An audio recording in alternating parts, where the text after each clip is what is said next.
Halo Sobat PPI Dunia. Hari ini kita mau berbincang-bincang bersama Bang Hamzah Asudi Lubis, seorang koordinator PPI Dunia, yaitu koordinator kita sekarang. Gimana keseruannya? Let's go. Tonton video ini sampai selesai. Let's go. Bapak koordinator, everybody. Kaget Kaget lumayan. Lumayan kaget. Lumayan. Gimana kagetnya? Kaget apaan nih? Kaget acara ini atau gimana? Enggak, tadi openingnya. Lumayan kaget. Enggak sih, enggak kaget.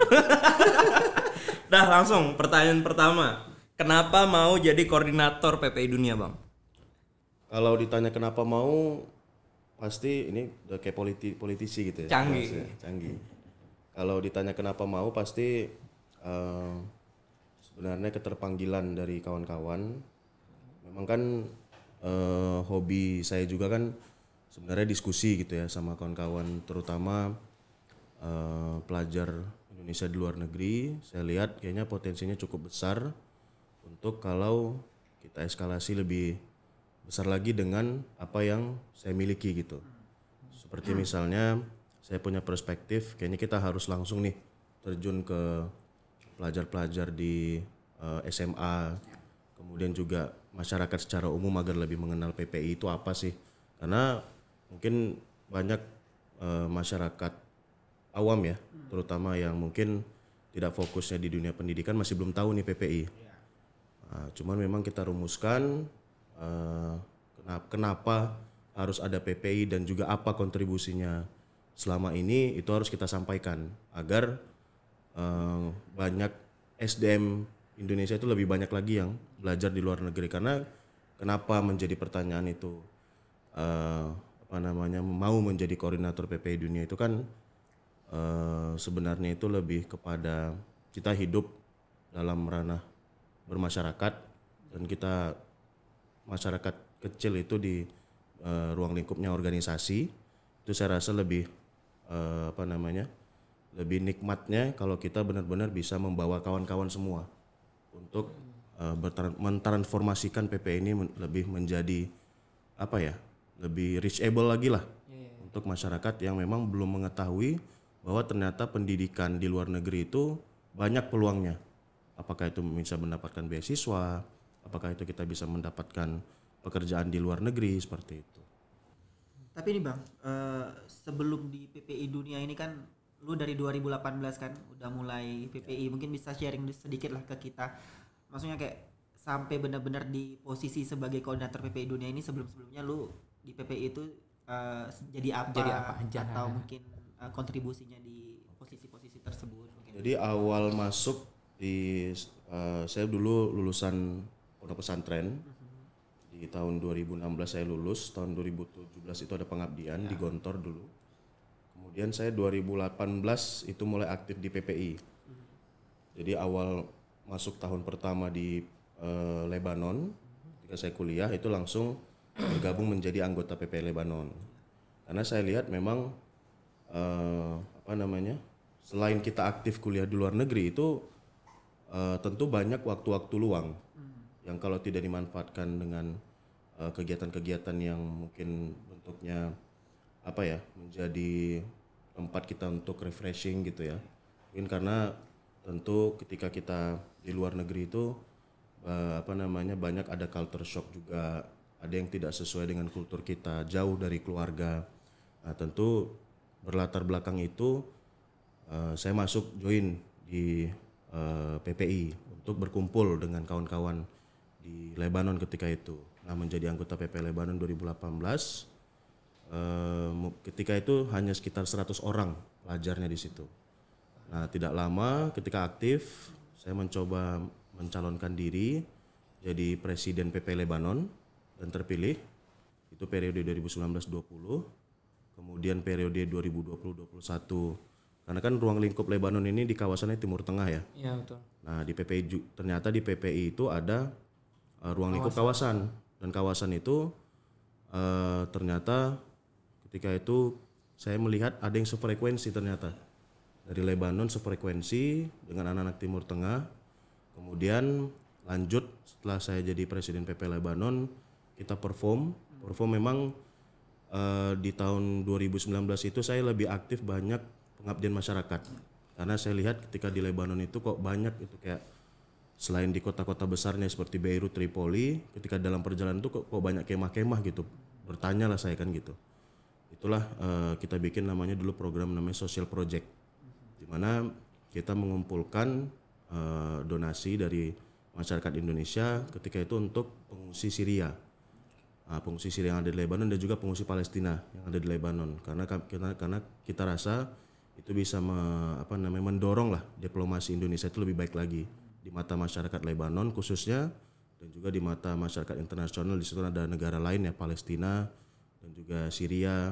Nah, berangkat dari situ dilihat teman-teman pergerakan saya cukup masif, beranilah saya mencalonkan diri jadi koordinator Timur Tengah. Dan memang ketika di Timur Tengah pun itu banyak transformasi yang kita coba lakukan agar teman-teman ini bisa menyampaikan nilai-nilai keislaman, karena kan memang di Timur Tengah ini banyak yang belajar tentang hukum Islam gitu ya. Kita coba transformasi itu agar penyampaian teman-teman ini lebih inovatif lagi.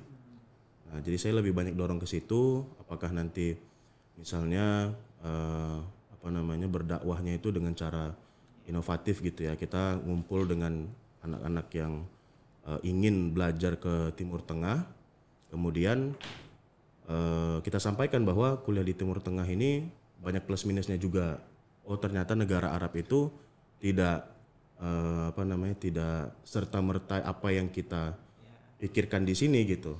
Ternyata banyak perbedaan dari segi kultur, budaya dan lain-lain. Dan bersyukur kita, dan selama saya juga di Lebanon itu saya bersyukur hidup di Indonesia. Jadi ternyata hidup di Indonesia itu jauh lebih baik secara kultur, budaya, dan kita patut syukuri lah. Kita punya juga sumber daya alam yang sangat luar biasa. Jadi pokoknya kita akan merasa bersyukur tinggal di Indonesia ketika kita di luar lah. Coba aja. Betul, sepakat. Mungkin ya ada di Mesir, ada di Taiwan, mungkin kita akan kembali ke Indonesia itu, wah ternyata luar biasa negara saya seperti itu. Dan setelah itu 2019, 2020-2021 jadi koordinator kawasan Timur Tengah.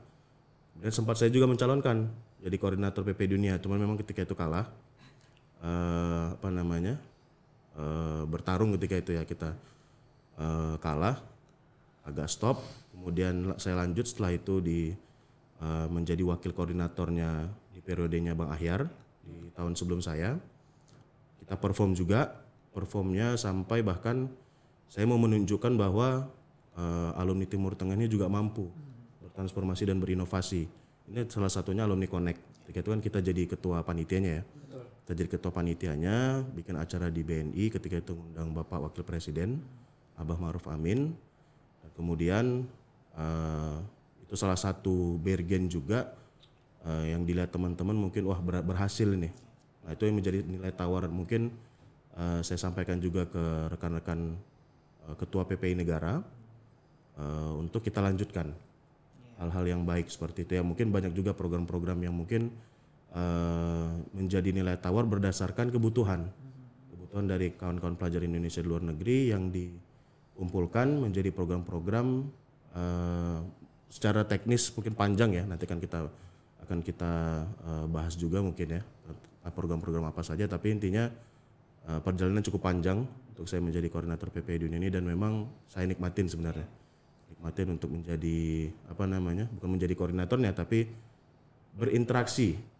Kita jadi tahu nih kuliah di selain di Timur Tengah itu seperti bagaimana, kuliah di Eropa seperti apa, yang kuliah di benua Asia seperti apa gitu. Jadi kurang lebih PP ini sebagai rumah kedua lah seperti itu. Jadi berangkat dari permasalahan peka terhadap isu pelajar ya, kemudian terinspirasi, kemudian memfasilitasi masalah-masalah tersebut lewat PPI itu luar biasa. Mungkin nanti kita juga bahas lebih banyak nanti bagaimana tata kelola PPI Dunia, boleh, program-program itu dibangun dari. Ini ngerjain juga Bang Iqbal, Bang Haris. Tapi kita nggak ke pengabdian ya? Kita ke pengabdian. Iya. Beliau tadi itu kan fokusnya itu Andika. Pengabdian. Oh iya, itu Andika ya. Kalau kita kan pengabdiannya kan lain dalam konteks yang yang lain, betul yang lain. Cuman mungkin koordinator PPI Dunia ini kan istilahnya ikonik sekali Bang. Maksudnya di PPI tugas utamanya itu apa sih di sebagai koordinator PPI dunia itu tadi mentransformasikan programnya itu seperti apa dan posisinya seperti apa? Menurut saya lebih ke sense ya. Gimana cara koordinator PPI dunia ini punya sense untuk membuat sebuah terobosan ataupun membuat program itu berdasarkan kebutuhan pelajar Indonesia di luar negeri secara umum gitu. Misalnya kebutuhan utamanya yang kita lihat kemarin di periode sebelumnya itu, ternyata banyak yang belum memiliki what after graduation gitu. Apa yang akan dilakukan setelah lulus dari negara masing-masing.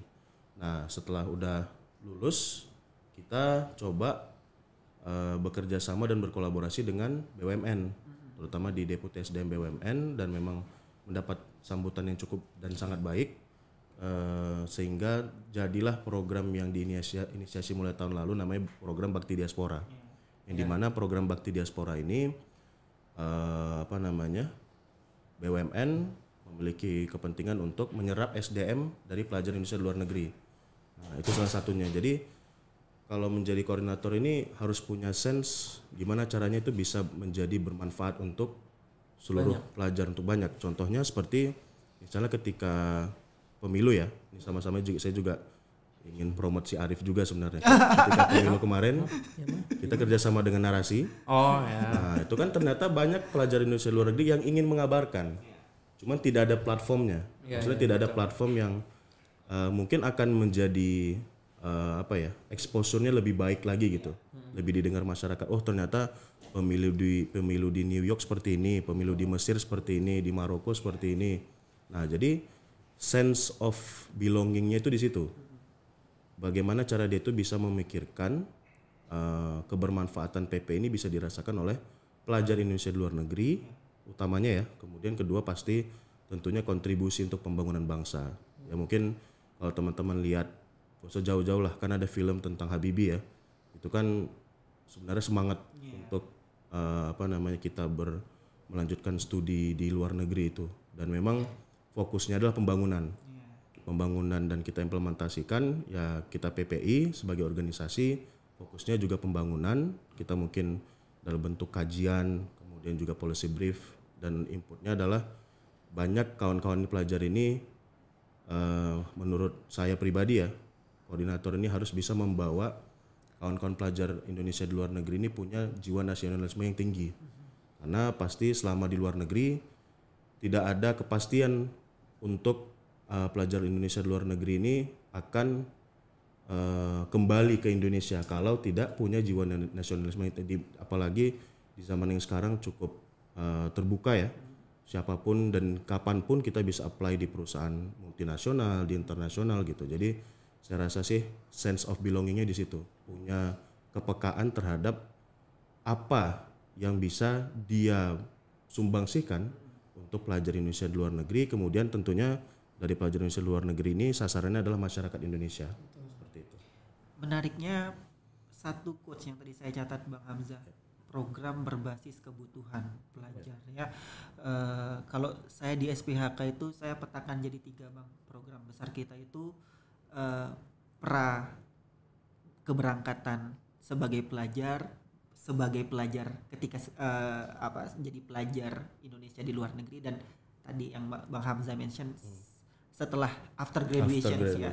Jadi istilahnya PPI dunia itu juga udah ngurusin. Betul. Bahkan orang-orang yang baru punya niat ingin berkuliah di luar negeri ya, sharing beasiswa, kemudian tadi difasilitasi oleh berbagai macam program ketika dia menjadi mahasiswa, dan bahkan ketika dia udah lulus pun kita masih memikirkan ya, kerjasama dengan BUMN dan lain sebagainya. 200 program kerja Bang Hamzah tahun ini. Gimana kira-kira Bang Hamzah, kalau hasil asesmen terakhir ini kita rate keterlaksanaan kita itu di atas 94% sudahan. Keren. Ya, dari 200 program. Nah, ini menurut Bang Hamzah gimana tata kelola itu, apa maksudnya kiat-kiatnya, mungkin bisa jadi catatan juga ini buat periode ke depan, gimana tata kelola tersebut sehingga bisa masif sekali ya, bisa sampai di angka segitu implementasinya juga fantastis. saya coba mengarah ke salah satu, ini saya lupa apakah Al-Quran atau quotes, nanti kita tanya Haji. Ati kuladi hakin hakohu itu. Nah, berikanlah satu hak itu ataupun sebuah tanggung jawab itu kepada orang yang sesuai dengan potensinya. Contoh nih, gak usah jauh-jauh, nih ada Bang Arif, ada Bang Iqbal, Bang Arif kita berikan amanah untuk sebagai direktur Kominfo. Karena memang saya lihat Arif punya kreativitas dan inovasi di situ. Yang dimana saya lihat kalau sekarang kita bikin formalitas dan juga kaku gitu ya. Dan memang pasti akan, PP ini kan memang banyak akademis ya. Nah, bagaimana cara kita tuh menyampaikan dengan bahasa bumi gitu. Nah, itu makanya saya tarik Arif nih agar bisa menyampaikan apa-apa yang apa-apa yang menjadi concern dari luar negeri itu bisa disampaikan secara bahasanya lebih asik lagi seperti itu. Itu salah satu kriterianya. Dan juga seperti Bang Iqbal, tata kelola manajemennya juga bagus. Dan juga kan memang Bang Iqbal juga berjenjang. Jadi menurut saya sih untuk mengelola program yang cukup banyak dan juga manajemen yang baik itu, kalau kita seorang pemimpin bisa menempatkan seseorang tuh pada posisinya gitu. Jadi jangan sampai kita kasih orang yang dia tuh sebenarnya suka bernegosiasi untuk ngobrol dengan mungkin stakeholders tapi nggak sesuai. Dia lebih ternyata lebih sukanya tuh dia kajian, dia nulis, bikin riset dan lain sebagainya. Nah, jadi itu tadi artikulasi hakin hokoh itu jangan sampai kita salah memilih orang lah. Ini pesan saya juga untuk yang melanjutkan ya. Pesan saya untuk melanjutkan, jangan sampai kita salah memilih orang gitu. Maksudnya salah memilih banyak lah, seperti misalnya direktur PSDM kita Mbak Riri, karena memang dia punya sebenarnya what after graduation itu dari keresahannya beliau. Dia melihat teman-teman di Italia itu masih belum terserap SDM-nya untuk di dalam negeri seperti itu. Kemudian ada Bang Radia. Saya lihat Bang Radia karena memang fokusnya adalah tentang ekspor dan beliau juga eksportir. Pada akhirnya kita bagaimana caranya merayu. Tadi kan memang digaji sama sekali kita kan. Betul. Kita merayu beliau untuk bisa membantu. Bagaimana cara kita itu bisa membuat PP ini lebih baik lagi gitu. Nah, kemudian ada juga seperti misalnya Mbak Rana, bendum kita. Itu memang kerjanya di bank. Jadi bayangkan dia udah kerja di bank di level internasional, tapi kita tempatkan di bendara umum. Organisasi kan luar biasa kan. Mami. Nah, itu luar biasa kan. Maksudnya potensi-potensi ini tuh sebenarnya cukup banyak. Ya, jadi bagaimana next generation ataupun selanjutnya ini bisa memberdayakan lah apa yang ada SDM kita itu dan sesuai agar program-program yang direncanakan seorang koordinator dan juga mungkin banyak program-program yang ditinggalkan gitu ya, itu bisa lebih transformasinya lebih baik lagi seperti itu. Merit system. Merit system.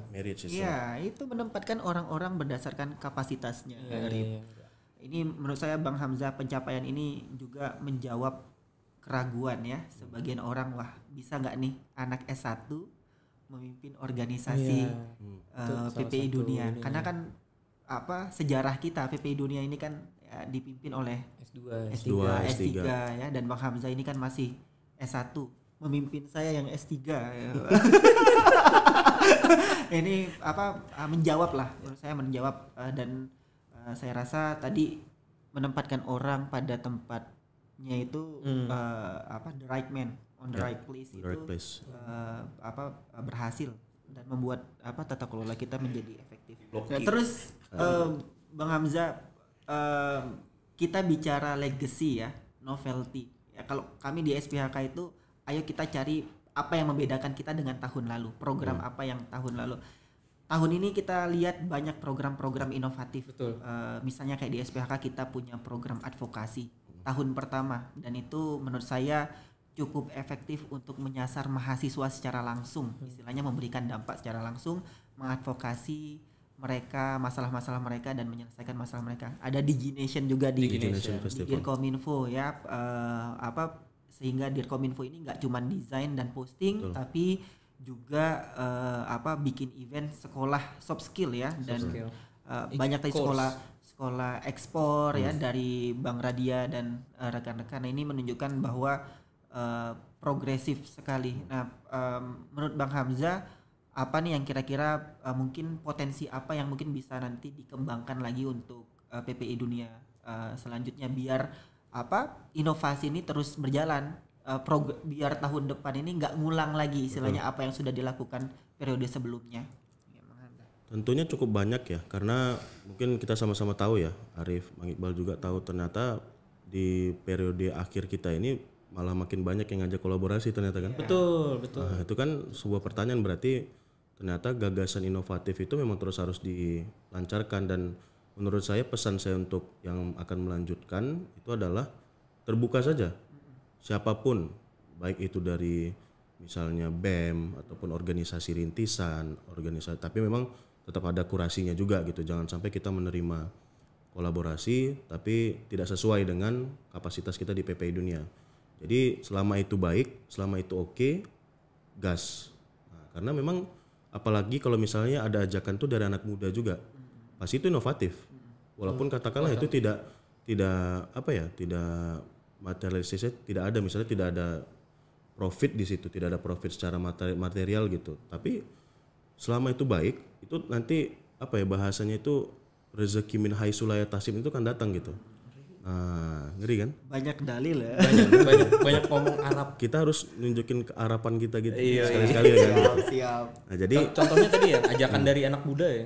Betul. Contoh kayak dari mana biasanya? Contoh misalnya kayak saya dulu kan di tahun 2019-2020 itu kan sempat aktif di komunitas narasi. Kemudian kan baru di follow up lagi tuh setelah saya jadi koordinator. Karena saya tahu saya terbuka ikut apa plannya dari narasi, kemudian dilanjutkan di 2024 lebih konkret lagi. Jadi harus personalnya koordinator, harus personal jajaran badan pelaksana hariannya itu juga terbuka gitu. Jangan kita ini bukan ini. Nah, jadi selama itu inovatif, kurasinya juga oke, jalankan gitu. Dan misalnya program-program seperti ada juga festival jurnalistik gitu kan, itu kan dibikin oleh BPMI, dan itu bukan saya pribadi yang mencanangkan, tapi itu lahir dari inovasinya teman-teman. Nah, juga ketika nanti mungkin pengurusnya ada ingin membuat apa gitu. Nah, seorang koordinator itu juga harus bisa membantu memfasilitasi. Karena berarti berdasarkan keresahan dia itu ingin membuat sebuah program, karena ternyata memang pasti banyak yang ingin ikut gitu. Dan memang banyak yang membutuhkan. Jadi prinsip keterbukaan itu harus terus ada, akan melahirkan inovasi-inovasi terbaru, dan bahkan setelah nanti ketika inovasi itu sudah lahir, itu nanti akan menjadi stakeholders itu akan melihat ternyata PP ini bisa menggait banyak anak muda gitu. Jadi sosial kita menyentuh dunia masyarakat itu langsung gitu, dan anak muda, dan memang visi kita kan sama-sama yang kita tuju itu kan 2045 ya. Tetap 2045 itu kenapa? Karena kita ini pengen membawa bareng-bareng lah SDM kita gitu, agar bisa di tahun 100 tahun Indonesia akan datang itu kita bisa melakukan banyak hal. Contohnya saya saja kalau umur saya sekarang 26 ya tahun ini, tapi bulan Agustus 27, katakanlah berarti 2024 2045 berarti ada 21, berarti kurang lebih 47. Kita kan itu umur yang dimana mungkin kita sudah dapat placement masing-masing nih. Betul. Bang Iqbal misalnya apakah sebagai dosen, apakah sebagai mungkin Arif jadi stand up komedian yang memang sudah berkarir, influencer atau apa gitu. Dosen ke stand up. Nah, tapi udah kita bawa nih duluan nih. Jadi sehingga teman-teman nanti ketika 2045 itu bisa kolaborasi dari tempatnya masing-masing. Bang Iqbal di dosen, Bang Arif di stand up. Tapi pasti ada titik benang merahnya itu ada. Pasti itu ada. Nah, itu yang ingin kita ciptakan sebenarnya. Inovasi itu datang dari keterbukaan. Betul. Ya, kolaborasi dengan banyak pihak. Betul. Dan saya perhatikan Bang Hamzah belakangan ini kalau kita datang ke kementerian audiensi, mereka nggak pernah lagi menanyakan PPI ini apa, ya. PPI ini programnya apa. Mereka sudah tahu. Istilahnya ketika mereka menerima kita itu mereka istilahnya mengerti kenal istilahnya. Seperti kemudian kita langsung berdiskusi dan sebagainya. Ini menunjukkan bahwa PPI dunia ini juga istilahnya kalau kita bicara pentahelix dia memainkan dua peran penting sebagai akademisi juga iya, sebagai civil society juga iya, memberikan kontribusi. Ingat ya, mungkin dari programnya Bang Andika ya, kita pengabdian masyarakat itu masif sekali tahun ini. Itu juga apa istilahnya nggak hanya program yang seremonial saja tapi juga kemanusiaan. Itu patut diacungi jempol itu. Bagaimana coba bayangkan organisasi kita ini bisa mengumpulkan donasi sebanyak in total tuh hampir 800 juta. Dan itu untuk masyarakat pengungsi Palestina. Nah, jadi bayangkan itu masih hanya dari segi pengabdian. Belum lagi dikatalisasi dari segi misalnya tentang ekspor. Ini kan masih baru nih ya. Masih baru ada pelatihan awal. Bahkan pelatihan awal pun dibuka banyak yang inovatif lah, ada yang menghadirkan hasil, langsung ada hasilnya, ada yang ekspor kelinci, ada yang ekspor rotan kayu, ada yang banyak macam-macam lah. Ada yang hadir di bazar dan PPI ekspor apa gitu, PPI ekspor community. Nah, jadi sebenarnya itu akan lahir ketika kita terbuka dan juga kita welcome gitu. Jadi jadikan PPI ini tuh buat seperti rumah, gitu, rumah kedua gitu. Rumah kedua tuh ya kita bisa berbincang-bincang di sini, kita bisa mengimplementasikan apa yang kita pelajari gitu. Jadi selama prinsip keterbukaan itu terus ada, tentu transformasi PPI ini akan lebih baik lagi ke depannya. Artinya pihak luar tuh memiliki trust yang luar biasa ketika mereka menyumbangkan uangnya untuk dikelola oleh PPI itu. Betul.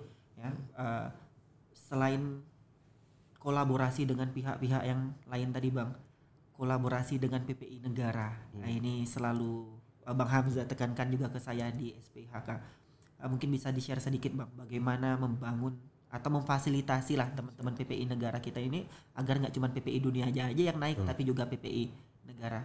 Mau di-share Bang? Tentu yang selalu menjadi patokan kita dalam membuat program itu tadi ya, based on needs gitu, berdasarkan kebutuhan dari PPI negara itu sendiri.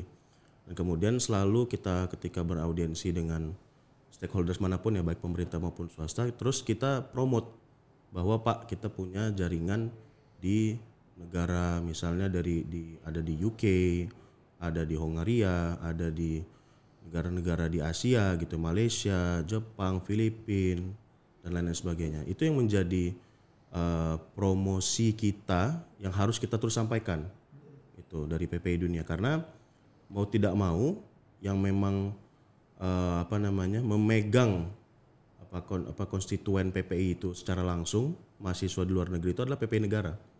Jadi tugasnya PPI Dunia ini sebenarnya bagaimana create something yang memang betul-betul itu bisa dirasakan oleh banyak manfaatnya oleh seluruh pelajar.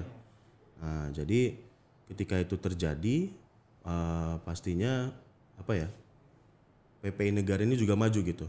Jadi PPI Dunia ini seperti apa ya? Seperti memberikan batu loncatan lah, peluang gitu. Terus berikan peluang-peluang itu. Misalnya contoh kemarin ketika ada program kita kolaborasi dengan CAF ya di bulan Ramadan. Kan itu kita kasih tuh. Kita kasih jaringan yang sudah kita bangun dengan Paragon, khususnya di CAF. Sehingga kawan-kawan itu bergerak dengan adanya kolaborasi ini gitu. Nah, sebenarnya itu yang harus diciptakan oleh PPI Dunia banyaknya ke depannya. Artinya resources PPI Dunia adalah resources PPI negara. Betul kan, kita terbuka kan, misalnya dengan Instagramnya PPI Dunia, kita terus mencari, bahkan kita nanya nih ke PPI negara mana yang bisa kita collab. Kemudian juga mana kegiatan-kegiatan di masing-masing negara itu yang bisa kita masukin di media nasional melalui Mastaba itu kan. Nah, dan itu cukup cukup transformatif lah. Dan itu saya rasa kedepannya harus terus dilanjutkan seperti bahkan itu. PPI Institute pun kita panitianya nggak hanya dari SPHK saja, tapi juga dari PPI kawasan. Kemudian dan beberapa kali kan juga seperti Velari itu engagementnya juga ke pelajar di dalam negeri. Jadi semua lingkup pemuda ini kita satukan sehingga tuh tercipta nanti banyak inovasi-inovasi yang mungkin itu kan dibutuhkan. Tanpa kita sadari seperti itu. Dibutuhkan oleh siapa misalnya, dibutuhkan oleh si fulan yang mungkin tinggalnya di desa mana gitu. Seperti itu. Terakhir nih Bang, Agustus sudah menghitung hari ya. Ya, betul. Sebentar lagi Ya, sebulan lagi ya. Demisioner ya. Apa nih struggle-nya atau mungkin keluh kesahnya lah Dalam yang 1 mungkin, tahun. bisa selama dirasakan Atau justru malah santai aja karena memiliki kepala biru yang malah memiliki Santai aja tuh rekan-rekan ya. kita lanjut 2 periode. 2 periode. ini isu ya. Ini yang langsung oleh koordinator gitu. Iya. Nanti ini gue upload duluan dan itu menjadi clickbait paling pertama. Itu jadi potongan paling awal deh. Kacau itu. Lagi-lagi proses pemilu juga nih kan. Iya. Mira kan. Tapi menarik ya. Jadi struggle ini cukup besar ya. Bahkan saya bukan mengesayangkan tapi menjadi koordinator itu harus rela berkorban gitu. Nah, maksudnya itu ya kita spend waktu di samping saya juga masih tetap lanjut kuliah tapi memang online karena situasi Lebanon juga masih belum baik ya. Kemudian pasti kita harus rela berkorban waktu, bahkan sampai uang juga gitu ya, untuk keliling ke sana kemari. Ini ketawa Syarif. Nah, jadi Uang. betul-betul harus rela struggle untuk memberikan manfaat yang lebih luas. Nah, tapi untuk punya mindset ke situ tentu kan harus ada benefit juga yang harus dirasakan. Saya juga jujur sebagai koordinator itu juga ada manfaatnya. Apa manfaatnya? Salah satunya jaringan. Saya bertemu dengan bahkan di level kementerian gitu ya, level menteri, kita bisa berdiskusi langsung dengan menteri, kita bisa berdiskusi langsung dengan bahkan di level direktur utama gitu ya, di sebuah misalnya kita kemarin baru bertemu dengan Pak Royke gitu ya, direktur BNI, kemudian juga direktur utama PNM, nah, itu dan lain sebagainya. Itu tentu sebuah nilai plus yang harus disadari ketika kita ataupun seorang pemimpin itu merasa itu jadi benefit, tentu kita rela untuk mengeluarkan apa yang bisa kita bisa kita keluarkan lah seperti itu, baik itu berupa apa yang kita mampu, dan juga pastinya tentunya struggle ini saya rasa harus terus dipatrikan dan memang tentunya tadi itu intinya di mindset saya itu ketika saya berkontribusi aktif dan berkorban itu pasti rezeki min haitsu la yahtasib itu akan datang gitu. Dan tanpa kita sadari gitu bisa jadi nanti suatu saat karir saya diperlancar gitu karena saya aktif di PPI seperti itu. Kemudian juga di suatu saat misalnya saya lagi jalan di mana saya dihindari dari kecelakaan gitu, itu sebuah rezeki loh. Nah, jadi harus terpatri di mindset seorang pemimpin itu ketika kita spend tentu kita akan dapat return. You will get more bahkan gitu. Itu bukan hanya orientasinya akan kembali itu tentang duit saja gitu, tapi orientasi kembalinya itu apakah nanti kita akan lebih dikenal. Oh ternyata ketika dia jadi pemimpin ini terbuka, semua tuh inovasi dan orang-orang itu juga merasakan benefitnya organisasi ini juga harus memperhatikan benefitnya apa nih untuk anggotanya kan. Nah tentu itu yang harus terus dibentuk oleh seorang koordinator itu agar organisasi ini bisa bermanfaat untuk pelajar Indonesia di luar negeri seperti itu. Mungkin final statement Pak Koor sebelum demisioner, mungkin pesan-pesan untuk 130.000 pelajar Indonesia kita di luar negeri. Silakan Pak Koor. Pesannya adalah kita jangan khawatir ya sebenarnya, karena selama di luar negeri itu tentu banyak peluang, baik itu peluang di negara kita belajar maupun peluang selama kita studi di luar negeri. Dan jangan khawatir, sebenarnya melalui PPI ini itu kita bisa membuka banyak jalan, baik itu untuk pelajar luar negeri maupun sebenarnya untuk pemerintah gitu. Jadi selama kita aktif berorganisasi, karena memang sekarang destruktif banget ini organisasi ini kan, karena sudah ada magang gitu ya, magang di mana mungkin ketika kita magang itu kan berbayar, organisasi kan volunteering, Bang Iqbal nggak digaji, Arif nggak digaji, saya pun juga nggak ada gaji gitu. Nah selama benefit organisasi ini tidak ditemukan di dari prospek money gitu ya. Banyak hal lain. Betul.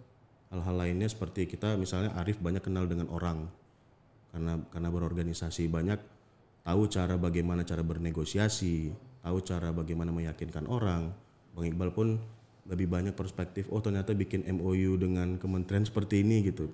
Gak ada yang tahu kita gitu. Bahkan selevel organisasi itu bisa MOU dengan universitas-universitas seperti yang kita baru terakhir kan dengan Universitas Jambi gitu. Bayangkan itu, yang dimana kalau kita tidak berorganisasi itu akan menjadi hal yang mustahil sebenarnya. Gitu. Misalnya penyerapan dosen gitu ya dari luar negeri ke dalam negeri gitu, misalnya ke Universitas Jambi, kemudian yang kita udah kerjasama dengan universitas terbuka. Nah, jadi pesan saya adalah selama kita berkontribusi dan memberikan pengabdian, mohon maaf tadi ada bahasa pengorbanan itu karena saya selalu jauhi sebenarnya, tapi selama kita mengabdi, selama kita beri pengabdian kita yang totalitas, tentu returnnya juga akan ada gitu. Jadi seperti apa ya? Seperti investasi high risk high return. Betul. Jadi ketika kita lebih banyak resiko yang kita terobos gitu ya, tentu akan lebih banyak returnnya juga buat organisasi dan juga buat kita pribadi gitu. Tapi low risk ya low return. Kita ya udah diberikan amanah, tapi kita nggak yang tidak perform, ya tentu akan low return juga buat kita. Seperti itu. Jadi itu pesan saya. Oke, terima kasih. Terbaik. Soal investasi itu. Ya, terima kasih ya sudah hadir menyempatkan waktu ya. Ini agendanya penuh ya Pak Koor ini. Juga terima kasih juga sudah diajak ya untuk berkontribusi selama 1 tahun ini menjadi bagian dari PPI Dunia. Udah mau demis ya? Udah mau demis. Udah menuju Hungaria ya. Ini Juli, berarti sebulan lagi, sebulan 4 hari lagi berarti. Iya, terakhir kita nge-zoom. Betul. Baru-baru ketemu. Nanti mungkin ketemu lagi di organisasi yang lain dengan kontribusi yang berbeda. Terima kasih Pak Koor. Sama-sama. Semoga sukses studinya, dilancarkan urusannya dan dimudahkan segala apa yang diniatkan. Amin ya Rabbal Alamin. Mungkin begitu Mas Arif dan Pak Koor. Terima kasih. Terima kasih sudah nonton. Bye bye.